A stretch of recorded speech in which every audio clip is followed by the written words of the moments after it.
Bonjour à tous, oui, vous allez me dire encore une fois une vidéo qui n'est pas comme les autres, vous l'avez deviné puisqu'il n'y a pas la blouse. Et pourquoi ce n'est pas une vidéo comme les autres, vous allez me dire, tout simplement, déjà de 1, c'est une vidéo qui n'est pas scriptée, je n'ai pas su de texte, donc excusez mes bégaiements si j'en ai quelques-uns. Et de 2, c'est pas forcément un sujet à proprement parler, disons c'est plus des petites idées que j'ai eues suite à une expérience que je ne vais pas tarder à faire. Car oui, parlons de cette expérience, il m'a été proposé récemment, et j'ai accepté avec plaisir, par une fédération qui s'occupe des aveugles et des malvoyants, de faire des ateliers découvertes de JDR.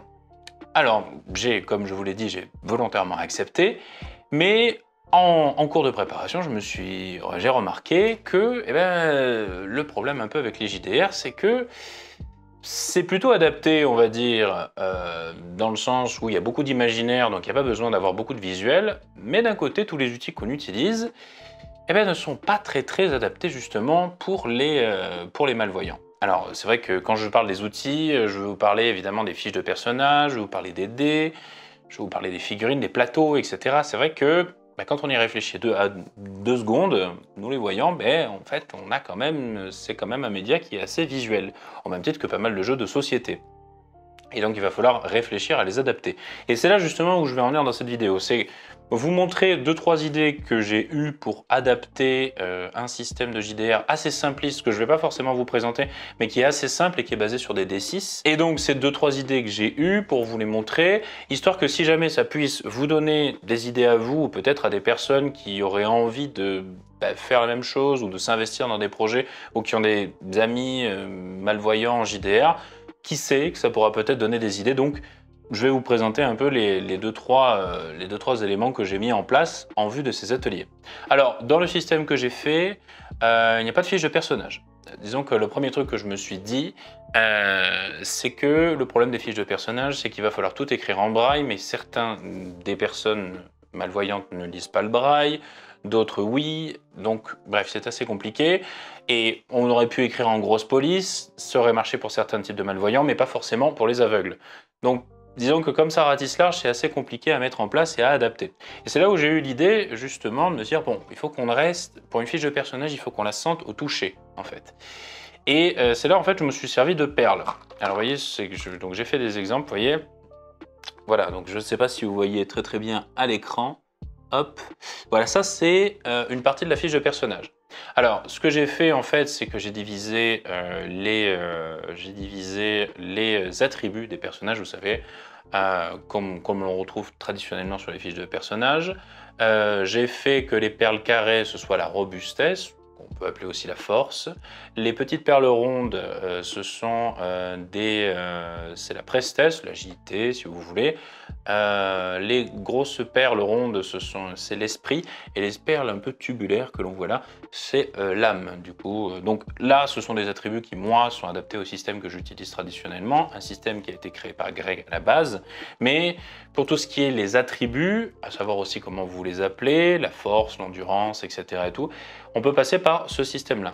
Ici, du coup, c'est rattaché à une petite étiquette sur laquelle on peut écrire en braille pour que quelqu'un puisse sentir de la pression du pouce, avec écrit en dessous au niveau de l'étiquette le nom du personnage afin de pouvoir s'y retrouver. Et donc ça peut permettre assez simplement, assez sobrement, tout simplement, en tenant comme ça voilà, dans sa main, à un malvoyant ou à un non-voyant de pouvoir savoir combien il a de statistiques en termes de son personnage. De la même manière, vous pouvez faire des petits chapelets auxiliaires semblables à celui-ci pour parler des compétences. Si par exemple quelqu'un a une compétence de crochetage qui est liée à la prestesse par exemple, vous pouvez faire un petit chapelet plus petit, donc avec toujours une étiquette comme ça au bout, avec par exemple combien il a de points en compétences. Alors après c'est à vous de voir si des fois il y a, les valeurs dans les compétences sont des dizaines, à vous de voir pour faire peut-être des codes en fonction des perles. N'allez pas faire des chapelets de 15 perles, mais ça peut vous donner une idée. Voilà, si par exemple il a 3 points en compétences qui lui donne un niveau expert ou quelque chose comme ça, vous pouvez faire un petit chapelet auxiliaire semblable à celui-ci avec 3 petites perles rondes, puisque c'est lié à la prestesse, et vous marquez ici en braille. Il y a des machines pour ça qui permettent d'écrire en braille. vous écrivez ici en braille la compétence en question, par exemple crochetage. Et ainsi donc, eh ben, vous pouvez arriver comme ça à faire une fiche de personnage intégralement en ce qui concerne les attributs et les compétences, uniquement avec des perles plutôt qu'une fiche qui risque d'être beaucoup plus compliquée parce que bah, déjà il va falloir qu'il cherche les informations. Alors dites-vous que des fois, déjà pour vous, c'est pas toujours facile de trouver des informations sur une fiche, surtout quand elle est assez large. Mais là, disons que voilà, au moins l'avantage, vous avez l'assurance que même que ce soit des malvoyants ou des non-voyants, vous avez l'assurance que quelqu'un pourra assez facilement comprendre. À noter aussi que ce genre de système peut être aussi adapté pour les enfants, tout simplement, puisque ça peut leur permettre de comprendre de manière un petit peu plus, on va dire, un petit peu plus logique pourquoi il y a des valeurs pour tel ou tel élément. Et donc vous voyez, j'ai fait plusieurs chapelets qui sont différents les uns des autres en fonction de savoir qu'est-ce que c'est. Par exemple, celui que je tiens dans la main, c'est le chevalier, celui que je tiens dans celle-ci, c'est le prêtre, et ainsi de suite. Vous voyez que j'en ai fait toute une pléthore en fonction des personnages. Si jamais les personnages sont amenés à évoluer, eh ben, vous coupez ou vous défaisez le fil et vous refaites à nouveau le chapelet en rajoutant des perles. Pour ce qui est des points de vie, en fait, je suis allé me fournir au même endroit que j'ai acheté les perles. C'est à Cultura, voilà, à Cultura, j'avais oublié le nom, désolé. Donc c'est à Cultura, donc vous pouvez trouver ces éléments de perles en bois. Ça, je les ai achetés par contre à Toys R Us, je crois, ou à Jouet Club. À Jouet Club. J'ai acheté ceux à Jouet Club, donc c'est des éléments pour les enfants, vous savez, des perles à faire pour les enfants. Ensuite, j'ai acheté des petites perles en forme de cœur, qui pareil, là, vous pouvez les mettre dans un bac, qui vont vous permettre du coup de pouvoir, tout simplement pour dire à une personne, vous les mettez dans une petite ramequin ou un petit pot, et pour les PV qui perdent, à chaque fois, tac, tac, tac, vous transvasez. Encore une fois, on est sur quelque chose qui est assez tactile, puisque voilà, ça va permettre à quelqu'un, simplement, même de non-voyant, de sentir que bon, bah, les petits cœurs, c'est les points de vie. Pour les points de mana, vous pouvez utiliser aussi des petites perles semblables à celles-ci, peuvent peut-être être des étoiles, c'est à vous de voir, mais je préconise quand même d'essayer de rester dans des systèmes assez simples, si vous voulez pas que vous ayez des perles, trop de trucs à gérer, etc. Parce qu'encore une fois, rappelez-vous, partez du principe que c'est des personnes qui ne peuvent pas voir ce qui se passe autour d'eux. Donc forcément, c'est tout de même assez compliqué et essayez de limiter les endroits où ils vont devoir toucher, porter les mains, etc. Parce que c'est tout de même déjà un handicap qui n'est pas facile. Donc, et limiter aussi le nombre de fois où ils vont devoir tapoter ou tâter le terrain autour d'eux pour essayer de trouver l'information que vous leur demandez. Ensuite, une autre chose aussi pour les pouvoirs magiques, dans mon système de jeu aussi, j'ai encore une fois acheté des perles, mais des perles beaucoup plus grosses cette fois-ci, qui sont donc pareil, là aussi c'était à Jouet Club que j'ai acheté ça. Donc ce sont c'est des perles justement pour les pouvoirs magiques et pour avoir différents pouvoirs magiques qui peuvent être du coup utilisés en fonction en fonction du choix du joueur. Donc si par exemple vous pouvez renommer certains pouvoirs magiques. Si par exemple je veux utiliser mon pouvoir cube, eh ben, il a juste à venir toucher, trouver le pouvoir magique peut-être dans une bourse ou quoi que ce soit, et il dit qu'il utilise tel pouvoir magique, et ainsi de suite. Donc moi, dans le système de jeu, je ne fonctionne sans points de mana, mais j'ai fait qu'il y a une rotation, c'est-à-dire qu'on peut utiliser un pouvoir magique par tour, et le fait d'utiliser un pouvoir magique permet de récupérer celui du tour précédent. Du coup, il y a une petite rotation à avoir, afin de pouvoir se dire bon là j'ai utilisé mon sort de téléportation, je pourrais le récupérer le tour d'après. Encore une fois, c'est dans une optique de découverte du jeu de rôle. Je ne suis pas, c'est pas un système qui est forcément viable sur le papier, on va dire sur des longues campagnes, mais on est vraiment dans quelque chose que j'ai fait exprès de simpliste pour avoir ça. En ce qui concerne pour la construction, donc ça, le fil, etc. Vous pouvez trouver ça à Cultura ou à Jouet Club. Pour ce qui est, après, vous aurez besoin de porte-étiquettes. Ça, vous trouvez ça dans n'importe quelle quincaillerie. Moi, j'ai eu la chance d'en trouver à Jiffy en fait, qui en faisait qui faisait un sacré discount sur celle-ci, donc peut-être c'est encore le cas, n'hésitez pas à y aller, ou alors dans ce cas-là, Leroy Merlin, etc., des porte-étiquettes, essayez d'en avoir quand même une certaine quantité, et essayez aussi de respecter quelques codes couleurs, parce que déjà, en fait, si jamais vous avez des malvoyants, mais qui arrivent quand même à distinguer les couleurs, déjà c'est un petit plus qui peut les aider à pouvoir comprendre quel est leur personnage, qu'est-ce qui correspond à quoi et tout. On essaie de grappiller en fait toutes les informations qu'on peut et de pas s'éparpiller et d'essayer vraiment de concaténer les informations. Donc voilà, ça c'est... Hop, je vais reposer ça là en douceur. Ensuite, au niveau des... Alors, vous allez me dire, au niveau des les problématiques rencontrées, c'est principalement au niveau des dés. Alors actuellement, j'ai le seul dé que j'ai trouvé qui sont un peu en braille. Alors, ce n'est pas, ce n'est pas ceux-ci, je ne les ai pas encore reçus. Ce sont des dés qui sont alors qualifiés de dés braille. C'est pas vraiment du braille, en fait, tout simplement. C'est que la surface, en fait, vous voyez du dé, la face de la surface du dé est légèrement incurvée vers l'intérieur, avec du coup cette fois-ci les chiffres qui sont les petits points qui sont en relief au lieu d'être creusés à l'intérieur du dé. De ce fait, il y a juste besoin de poser le doigt dessus pour sentir combien il y a de points à l'intérieur. Alors, malheureusement, il n'y a que des D6. Je les ai achetés sur toutpourlejeu.com, donc on n'est pas dans quelque chose de sponsorisé. Hein. C'est malheureusement un peu les seuls qui en vendent. Ils sont très accessibles. Hein. J'ai eu un petit souci sur la commande, ils me l'ont corrigé. Malheureusement, pour l'instant, il n'y a que des D6. Alors, il y a aussi des D20 ou des D8, bref, des dés typiquement utilisés dans le modèle du jeu de rôle qui sont dont les plans en impression 3D sont en libre accès sur Internet, avec des éléments en braille, etc. dessus. Alors c'est une très bonne chose, je trouve. Le souci malheureusement que vous pouvez avoir avec ça, déjà il y a le premier souci, c'est qu'il faut avoir une imprimante 3D chez soi. Et le deuxième souci que vous risquez d'avoir, c'est peut-être prendre le risque qu'ils ne sont pas assez équilibrés. Ce serait dommage quand même de faire des fumbles à répétition, tout simplement parce que vous avez imprimé et que votre imprimante a imprimé un peu de traviole. Et donc voilà, donc c'est pour l'instant le seul élément que j'ai réussi à trouver, les D6 pour pouvoir rester dans cet esprit jeu de rôle. Alors après, il y a plein d'éléments comme ça, peut-être de pistes de réflexion qu'on peut avoir sur comment faire tirer un D20.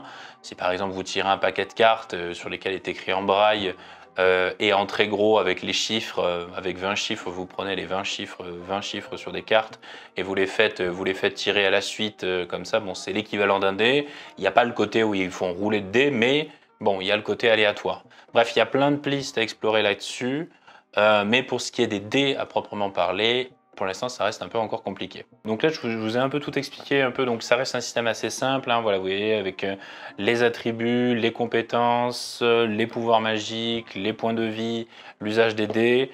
On reste encore sur des ateliers de découverte de JDR. Hein. Je ne suis pas non plus en train, comme je vous l'ai dit, de faire un système qui va être tenace et vraiment en tirer sur la longueur. Mais si jamais ça peut vous inspirer, que vous ayez des amis malvoyants, peut-être vous rabattre sur ces éléments-là. Ça coûte pas si cher que ça en fin de compte. Hein. Je pense que j'en ai eu en avoir pour une quarantaine d'euros. Acheter ces perles en bois et après, du coup, ça peut vous servir. Comme je vous l'ai dit aussi, ça peut peut-être même servir aussi pour les enfants, d'avoir quelque chose d'un peu plus tactile, qui peut être un peu plus pratique. À noter aussi que alors vous allez me dire, mais aussi comment on fait pour les phases tabletop, c'est un peu plus compliqué du coup, parce qu'effectivement, on va pas pouvoir forcément aussi bien se déplacer, parce que il va falloir se déplacer sur les cases. J'ai pris le parti personnellement de ne pas passer par des phases tabletop, c'est-à-dire qu'on va passer par des phases de description, un peu plus donc là on est un peu plus dans la narration, un peu plus dans le côté narrativiste évidemment, puisqu'il va falloir pallier le fait qu'il n'y a pas de plateau de jeu pour raconter l'histoire et le positionnement des personnages, et il va falloir broder et suffisamment expliquer là-dessus. Donc c'est pour ça que tout ce qui est les points d'action, etc., je pense que j'ai un peu fait passer ça à la trappe, puisque de toute manière il n'y a pas besoin en fait d'être aussi précis, étant donné qu'on ne va pas s'en servir, tout simplement. Donc là-dessus, je pense que vous pouvez quand même garder des figurines. Alors il y a une gamme de figurines qui s'appelle Fantasy. J'ai oublié l'éditeur, mais je vais vous le mettre là du coup sur la vidéo, qui fait des figurines, alors un pack de figurines d'Heroic Fantasy mais générique, c'est-à-dire il y a vraiment tout ce que vous pouvez trouver dedans. Le pack coûte à peu près 60 €. Alors c'était en Kickstarter, il faut voir où est-ce qu'on en est sur l'évolution, savoir si je crois qu'il y a un deuxième pledge qui est possible sur une deuxième édition. Mais en fait le gros avantage c'est que de 1, c'est des figurines qui sont pas très chères déjà, mais qui ont quand même une très bonne qualité pour ce que j'ai vu, et surtout aussi qui sont assez rigides, et qu'il n'y a pas c'est des figurines moulées d'un bloc. Donc il n'y a pas de risque que si jamais les gens, des malvoyants utilisent des figurines, que ils viennent peut-être tordre en donnant un coup de main malencontreux, en venant l'attraper de la mauvaise manière, etc. Donc ça, c'est vraiment important. Et je pense que c'est très important que vous gardiez les figurines quand même pour qu'ils puissent avoir le toucher, vous savez, tout simplement de se dire, oui, c'est ça mon personnage, voilà à quoi il ressemble, et qu'ils puissent peut-être se l'imaginer en plus de vos descriptions. Alors je ne vous cache pas que faire un jeu de rôle pour les malvoyants, ben, il va falloir aller beaucoup plus dans le descriptif. Et au niveau des combats, il va falloir essayer de gérer ça seulement à la parole. Bon, on l'a tous fait de toute manière, vous savez, on n'a pas tous tout le temps géré les combats de manière tabletop. Il y a des fois des bagarres de taverne qu'on a me jeté et qu'on a simplement dit, bon ben je me jette sur lui, ok tu peux le faire, tu as ton action de mouvement et hop, et tu avances, etc. et tout. Pour ma part, moi j'ai récupéré un système d'action qui est inspiré de plusieurs jeux de rôle qui utilisent ce système, c'est-à-dire d'avoir droit à une action de mouvement, une action complexe et une action libre par tour. L'action de mouvement, c'est on peut bouger. L'action complexe, on peut bouger aussi, mais on peut attaquer ou utiliser un pouvoir. Et l'action libre, c'est pouvoir parler à quelqu'un et dire quelque chose. Bref, je suis resté dans cette optique-là. Et après, vous adaptez un petit peu en fonction s'il y a besoin. Maintenant, si vous n'êtes pas qu'avec des malvoyants et qu'il y a peut-être quelqu'un qui est seulement une personne qui est malvoyante et que vous souhaitez l'inclure au sein de votre groupe de jeu, en termes d'adaptation, il y a toujours des pistes de pouvoir aider la personne qui est malvoyante à arriver à rester dans la dynamique du groupe.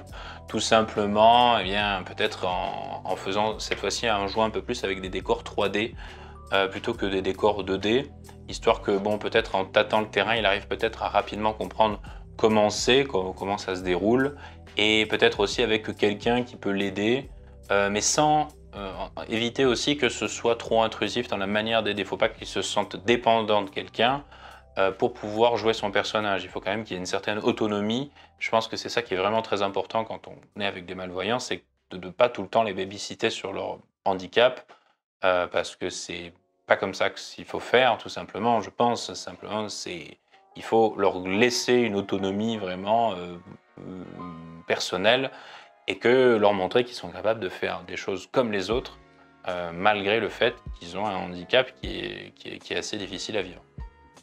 Donc voilà. Donc ça c'était un peu en général pour mes idées.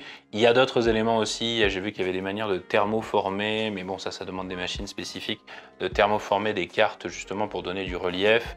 Bon après ça il y a plein d'autres éléments, mais si jamais vous voulez inclure des malvoyants dans votre cercle de jeu, ben, n'hésitez pas je pense. Et j'espère très sincèrement en tout cas que cette petite présentation que je vous ai faite pourra vous donner des idées sur comment faire pour inclure des malvoyants dans vos parties, parce que je pense que c'est une chose importante. Et également, si vous souhaitez même enrichir ce que je vous ai montré, n'hésitez pas à le dire en espace commentaire, si vous avez des idées, etc. et tout, car je trouve que malheureusement, c'est quelque chose encore qui est un peu délaissé, et ça me fait un peu mal au cœur de me dire que peut-être on est en train de délaisser une partie de la population de nos joueurs, qui peuvent être tout aussi passionnés et qui ne demandent que ça, justement, en fait, de partir dans des aventures imaginaires. Parce que je pense que vraiment, en fait, ils ont vraiment une imagination débordante et qui ne demandent qu'à ce qu'on en ouvre les portes.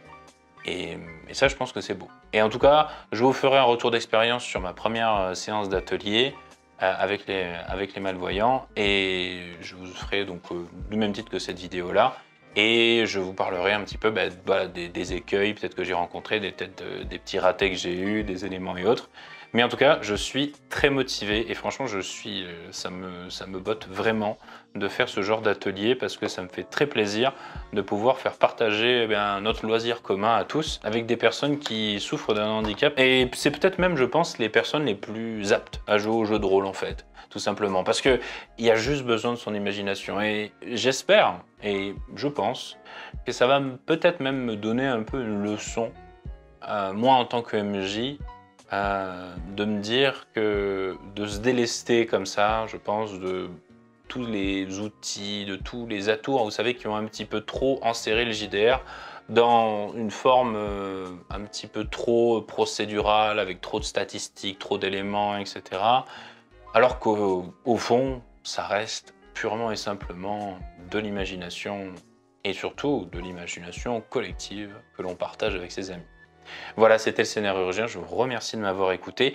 N'hésitez pas encore une fois dans les commentaires de dire si vous avez d'autres idées, d'autres éléments que vous pouvez construire, etc.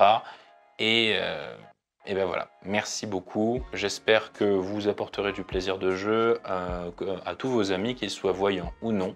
En tout cas, moi je vous fais de gros bisous comme d'habitude. Et je vous dis à dans une prochaine vidéo.